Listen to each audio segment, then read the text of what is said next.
Ассалаумағалейкум ардақты ағайын, құрметті көрермен. Автор бағдарламасы Мөлдір өлең арнасының мөлдіреген көрерменіне жалын сәлем.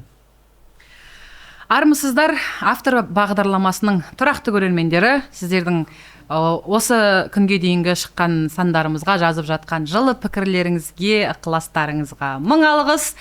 Өсе берейік, біз көбейе берейік, сіздер жазыла беріңіздер. Сапалы әндеріміз, саналы әндеріміз көп болсын. Біз бастаймыз.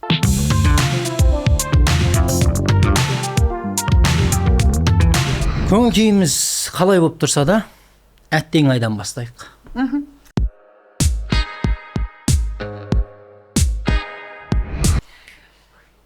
Бүгінгі әннің аты, енді мен оған өзім ат қойып алдым.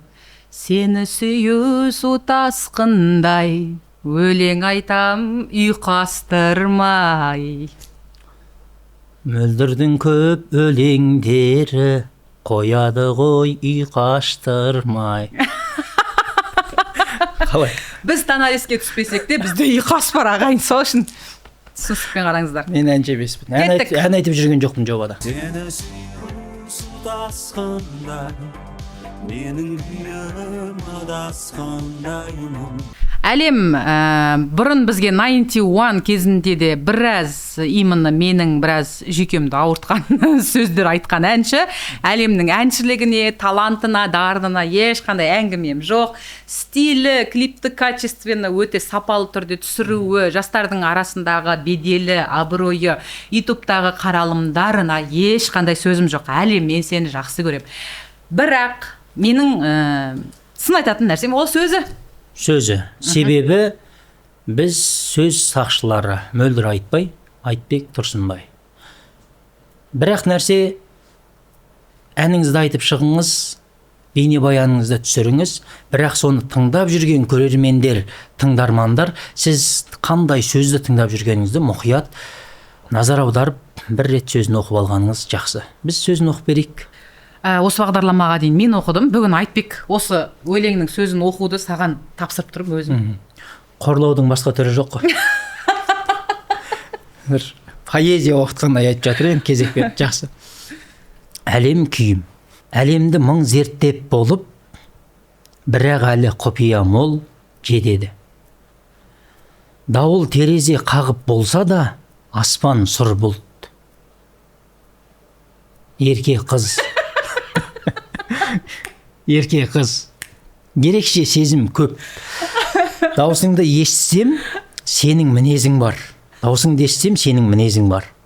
Ұнайды не істесең де, күндіз түні нұр болса да аспан сұр бұлт. Ерке қыз. Төңкер шампанды аспанға, ары қарай оқымаймын. Кезекте. Жақсы, осыған дейінгісін талдайық. Әлемді мың зерттеп болып, бірақ әлі құпия мол жетеді. Бұл әлемді мың зерттеп болсаң да, әлемнің құпиясы бітпейді ғой. Адам өзінің бойының құпиясын тауысып бола алмай жатқанда. Жақсы басталған. Әлемнің құпиясын зерттеп жүрген әлем, жалпы сен мықтысың, респект. Бірақ әлемде құпия мол жетеді. Бұл жерде ешқандай ұйқас жоқ. Кейде бізде өлеңде болады. Бұл әсіресе жыраулар поэзиясында 3 қатардан кейін бір ұйқас келіп тұр. Мысалы, жетедіге, мысалы, кетеді, нетеді деген сияқты ары қарай ұйқастар. Келесі бір 3-ші қатарда жолығып тұратын кездері болады. Бірақ біз оны мүлдем таппадық. Біз соңына дейін іздедік. Дауыл терезе қағып болса да, аспан сұр бұлт.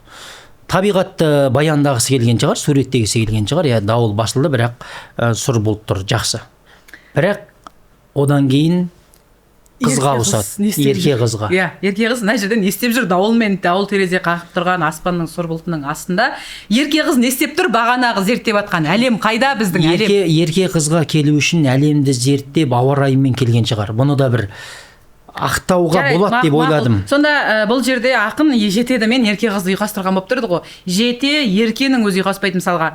Жертеді десең, ерке қыз деп келтіріп жіберуге болатын сияқты. Енді бірақ бәрібір бізде кейбір ақындарда, осы поэзия ақындарында да осындай нәрселер кездеседі. Бастапқы бір 2 буын ұйқасып, соңғы буын ұйқаспай қалғанмен де оқыған кезде ырғақпен бір ұйқасып кететін кездер болады. Бұл жерде мүлдем ондай нәрсе жоқ. Сол үшін Әлемді мың зерттеп болып, бірақ әлі құпия мол жетеді. Дауыл терезе қағып тұрса да аспан сұр бұлт, ерке қыз. Ерке қызға обал бұлт. Ерекше сезім көп. даусыңды естісем ұнайды не істесең де. Жоқ, даусыңды естісем сенің мінезің бар. Иә, даусыңды естісем сенің мінезің бар, ұнайды не істесең де. Сонда даусынан оның мінезі бар екенін танып қойды. Гүр еткен дауыс болды ма? Ол қалай болды? Қандай дауыс ол? Дауыс жуанайын депті сенің деген сияқты ма? Мойның жуанайын депті сенің Сен деген тілің шығайын депті ғой деп ұрсушы еді. даусыңды естісем сенің мінезің бар, ұнайды не істесең де.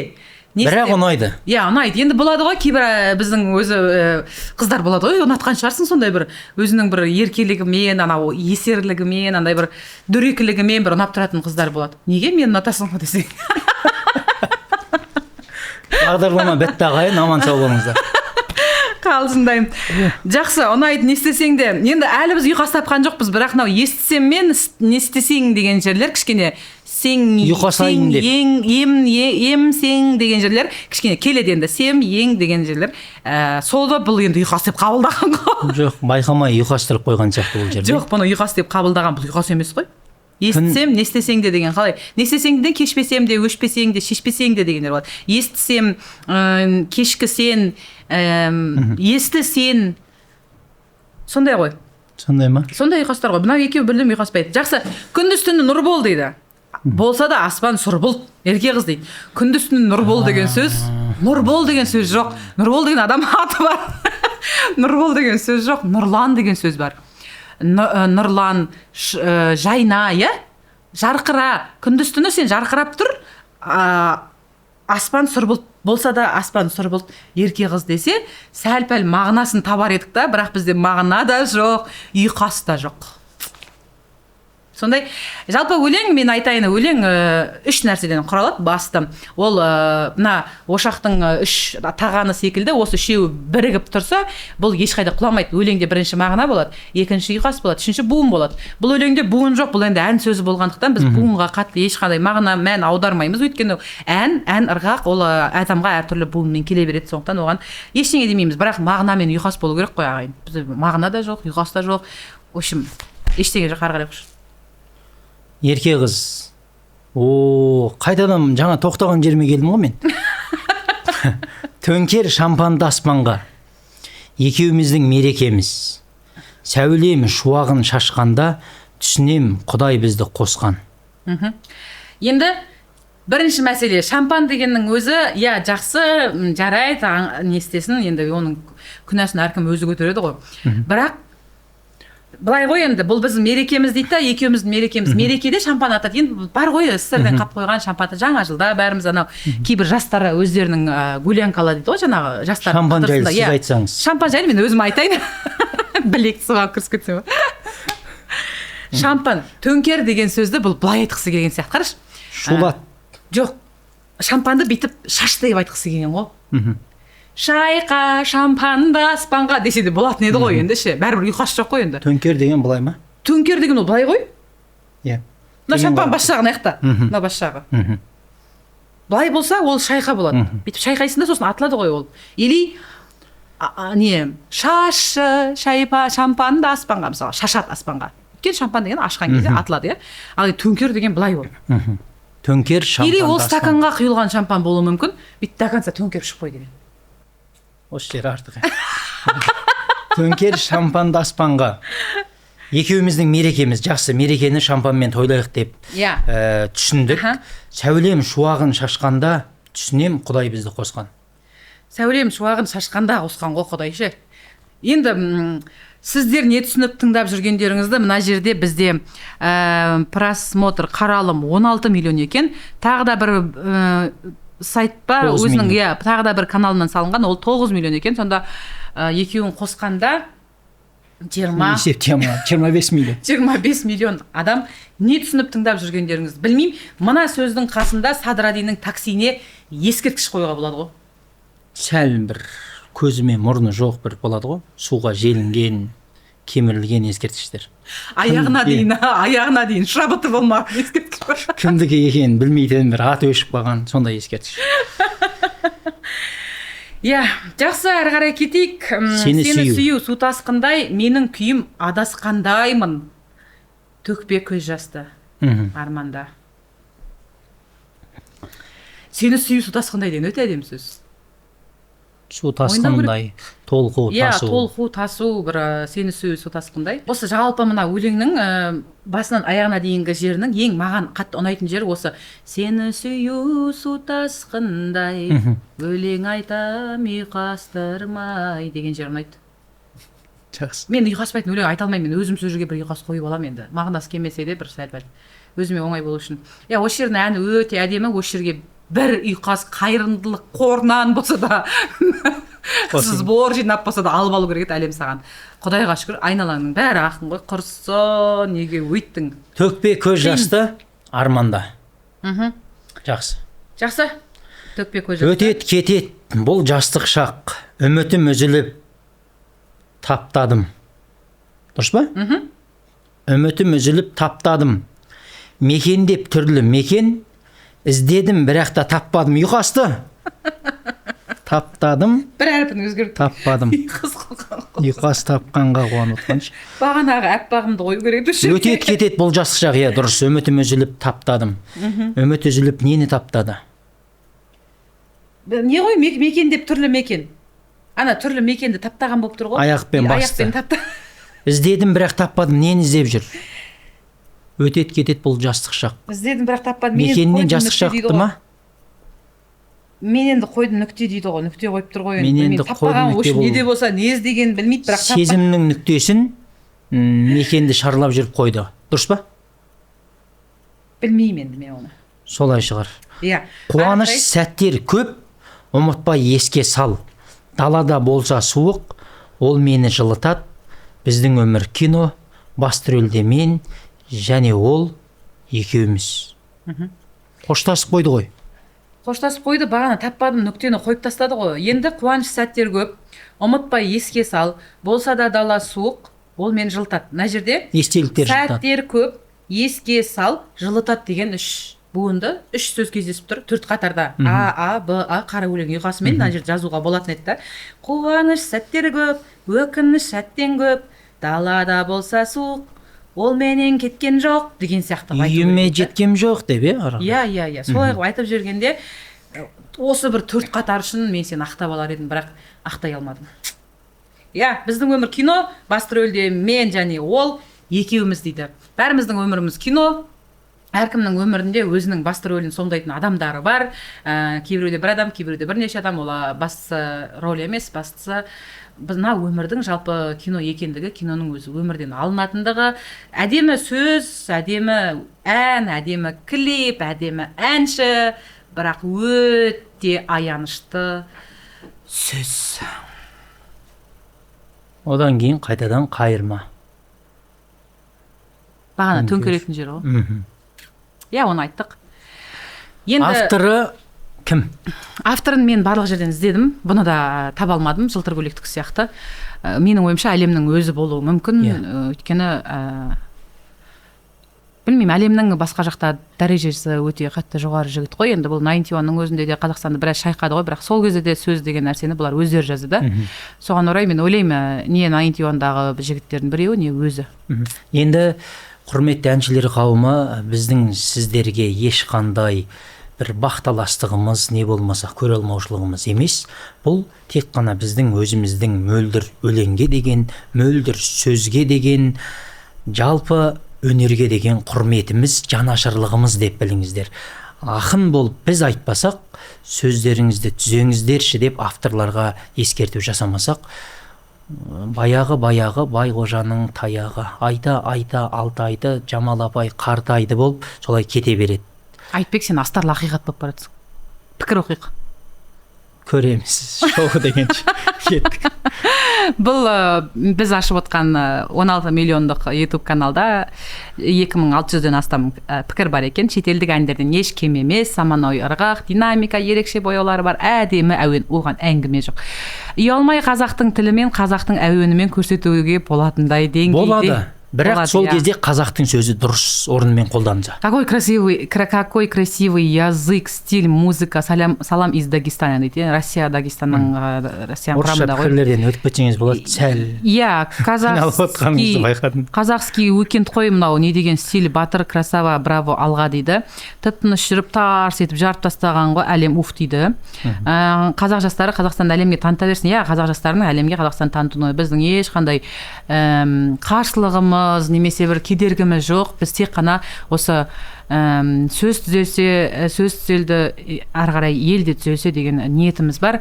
Сондықтан өлең ол өлең күйінде қалу керек деп ойлаймын. Әлем. Осы біздің сәлем. Әттең ай.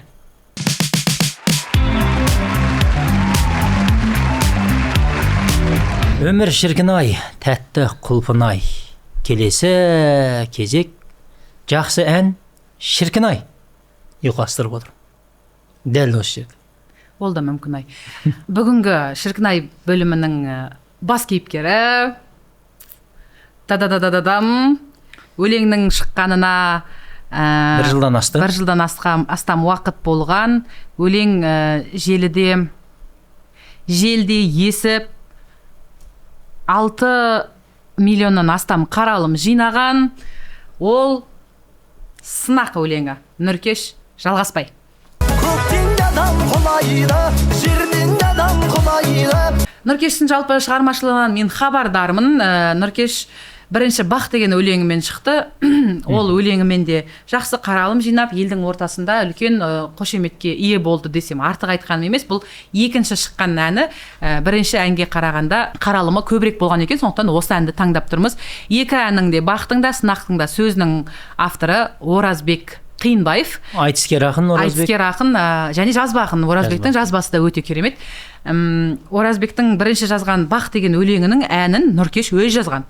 Ал біз бүгінгі талқыға салатын сынақ өлеңінің әнін жазған сазгер, жас дарынды сазгер Айдын Сәндібай.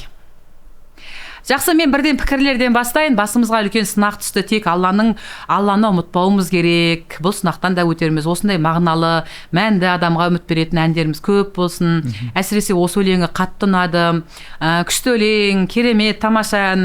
Бүгінгі бас төрдегі, ертеңгі бас көрдегі қатты мағына салды дейді. Осындай Қарақалпақстаннан сәлем, ассаламалейкум, Өзбекстаннан дейді. Бұндай өлеңдерді де, біздің Орта Азияға танымал болу үшін сақина куплю деп немесе басқа да сөздерді қолданып емес, қарапайым ой салатын сөздермен де Орта Азияға танылуға болады екен ағайын. Ендеше Оразбек Қиынбаевтың сынақ өлеңін оқып беру құрмет сізде. Енді мұндай өлеңді бір мөлдіретіп оқуға болады. Сіздер де тыңдаңыздар. Бүгінгі бас төрдегі, ертеңгі бас көрдегі.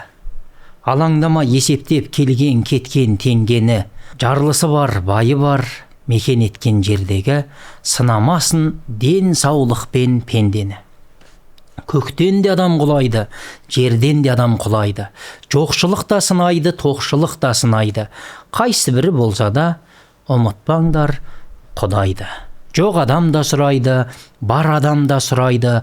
Қайғыдан да жылайды, шаттықтан да жылайды. Қайсы бірі болса да, ұмытпаңдар Құдайды, ұмытпаңдар Құдайды. Үміт неге солады, көрер қызық көп әлі. Жамандық жоқ жауапсыз, өз басыңа соғады. Жақсылық жоқ сауапсыз, көтер басты жоғары. Уайымдама, бәрі жақсы болады. Мына әнді тыңдап отырып, сөзін оқып отырып, кез келген адам бір басында өтіп жатқан уақытша сынақ, шешілмей жатқан мәселесінің бір шешімін таппаса да, өз көңілін өзі жұбататындай, расында жер бетінде қиналып жүрген жалғыз мен емеспін ғой, осы күніме де шүкір деп, ары қарай тұруына, өмір сүруге талпынуына бір жол ашатын әндер.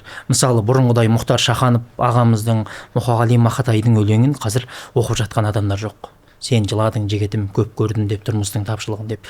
Енді ән тыңдайтын жастар көп болса, сол жастарға ән арқылы да жігерлендіруге, рух беруге болады. Енді мен жеке тоқталып, мына жер қандай керемет, мына жер қандай тамаша деген кеп тұрған жоқ. Өйткені тұтастай бәрі тамаша. жаңа жақсылық жоқ жауапсыз, жамандық жоқ жауапсыз өз басыңа соғады. Жақсылық жоқ сауапсыз көтер басты жоғары дейді. Барлығы жауапсыз, сауапсыз деген ұйқастардың өзі оның өмірдің бумеранг екендігін әкеліп әдемі мағынасында жеткізіп тұрған Оразбекке осы әнді, осы тамаша өлеңді тамаша әнге айналдырып берген Айдынға, оны елге осындай керемет күйде жеткізген Нұркеш Жалғасбайға біздің атымыздан, қазақ халқының атынан алғыс білдіреміз. Бұл қазақ афоризмінде бар, жақсылық сауапсыз қалмайды, жамандық жауапсыз қалмайды деген. Сол мәтелді, сол сөзді әнге кірістіріп отыр. Мақал білген баладан айналсай. Шүкір. Тағы мақал білем. Отан оттандастық. Судың да сұрауы бар деген мақал бар. Мына студияның да уақыты шектеулі. Қоштасайық. Уақыттың өзі уақыт жағайын. Әттең ай дейтін күндерімізден шіркін ай дейтін күндеріміз көп болсын. Мөлдір өлең арнасына жазылуды ұмытпаңыздар. Автор бағдарламасына өз пікірлеріңізді жаза кетіңіздер. Келесіде қандай әнді талдағанымызды қалайсыздар, оны да жаза кетіңіздер. 18 мың қаламның авторы, жаратушы жар болсын. Сау болыңыздар.